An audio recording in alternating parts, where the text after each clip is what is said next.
Hi అండి. నేను ఝాన్సీని, మన అడగర్ల ఝాన్సీ ఛానల్ నుండి మాట్లాడుతున్నాను. ఈరోజు టాపిక్ ఏంటంటే రోబోటిక్ సర్జరీ గురించి అండి.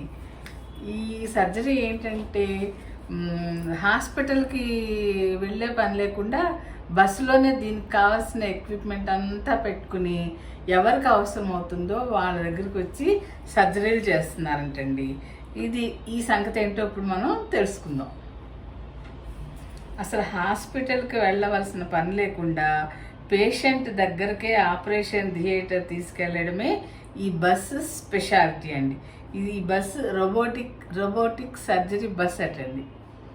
దీన్ని టెలిసర్జన్గా పేరొందిన సుధీర్ గారు, డాక్టర్ గారి పేరు సుధీర్ గారు మొదలుపెట్టారు. ఈయన ఆపరేషన్లో అవసరమయ్యే కోతలు, కుట్లు అవసరాన్ని తగ్గించే రోబోటిక్ టెక్నాలజీలో స్పెషలిస్ట్ అట. ఈ డాక్టర్ గారిది రాజస్థాన్లోని జోధ్పూర్ అటండి. అజ్మీర్లో ఎంబీబీఎస్, అమెరికాలో హార్ట్ సర్జన్ డిగ్రీ పొందాక 2003లో హాస్పిటల్ పెట్టారట. రోగులు దూర ప్రాంతంలో ఉన్న ఆపరేషన్లు చేసేలా టెలి సర్జరీ సిస్టమ్ను రూపొందించారు. గవర్నమెంట్ హాస్పిటల్స్లో ఒకరిద్దరికి గాల్ బ్లాడర్ని, ఇద్దరికి గర్భాశయాన్ని తొలగించారట ఈ సర్జరీ ద్వారా. ఇలాగే ఓ 10 మందికి ఆపరేషన్స్ చేసి విజయం సాధించారు. ఈ రోబోటిక్ యంత్రాలతోనూ అడ్వాన్స్డ్ టెక్నాలజీతో బస్సులో అన్ని ఫెసిలిటీస్ కల్పించారట. గవర్నమెంట్ పర్మిషన్ తీసుకుని రోగుల దగ్గరకు వెళ్ళి మొబైల్ ఆపరేషన్ థియేటర్లోని డాక్టర్స్ సాయంతో గుర్గావ్ నుండే సుధీర్ గారు ఆపరేషన్ చేయించారట. ఈ విధానంలో 24 గంటల్లో రోగులు కోలుకుంటున్నారట. 24 గంటల్లో రోగులు కోలుకుంటున్నారటండి. బస్సులోనే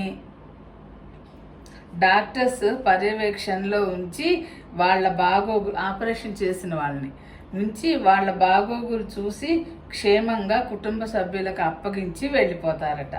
హాస్పిటల్స్ చుట్టూ తిరిగితే కానీ ఆపరేషన్స్ అవని ఈ రోజుల్లో ఇట్లా ఇల్లు కదలనీయకుండా ఇంటికే వచ్చి ఈ విధంగా బస్సులో సర్జరీలు చేస్తున్న ఈ డాక్టర్ గారి కృషి చాలా అభినందనీయమైనది. అవును కదండి. మరి మనమందరము ఇలాంటి వాళ్ళ మంచితనం తెలుసుకుని అందరికీ తెలియపరచాలి కదండి. ఇదండి రోబోటిక్ సర్జరీ ఇన్ బస్ సంగతి. ఈరోజు మన ఇదండి ఈ రోబోటిక్ సర్జరీ గురించి అన్నమాట. చూసారా, హాస్పిటల్ చుట్టూ తిరిగి సర్జరీలు అని తిరుగుతూ ఉంటారు కదా. దానికంటే ఇట్లా ఈయన ఎంతో ఇదిగా ఇంటికే బస్ తీసుకొచ్చి దాంట్లో అన్ని ఏర్పాట్లు ఉంటాయంటండి. తేలిగ్గా ఆపరేషన్స్ చేస్తున్నారట. ఇదండి ఈ బస్ సంగతి. ఆ డాక్టర్ గారి గురించి మరి అందరికీ తెలియాలి కదా. ఎంత మంచి పనులు చేస్తున్నందుకు మనం కూడా ఆయనకి థ్యాంక్స్ చెప్పుకోవాలి. సరేనండి, ఉంటా మరి.